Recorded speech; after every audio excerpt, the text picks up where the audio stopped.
natin, maganda yung kuha niya guys. Kung kanina guys, naka-landscape, tinry ko, medyo maganda naman, pero parang tingnan ko sa ano, kung yung patayo, kung maganda yung kuha niya.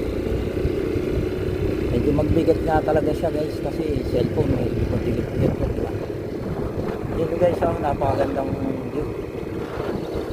Yung Mount Arayat, makikita dito guys sa podcast namin, at napakalapat lang.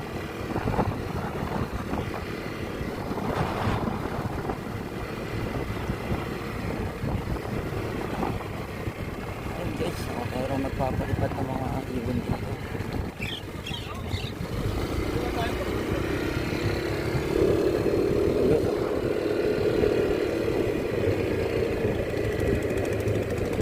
Tanim nga pala dito guys, puro mais. Dahil panahon ng mais ngayon.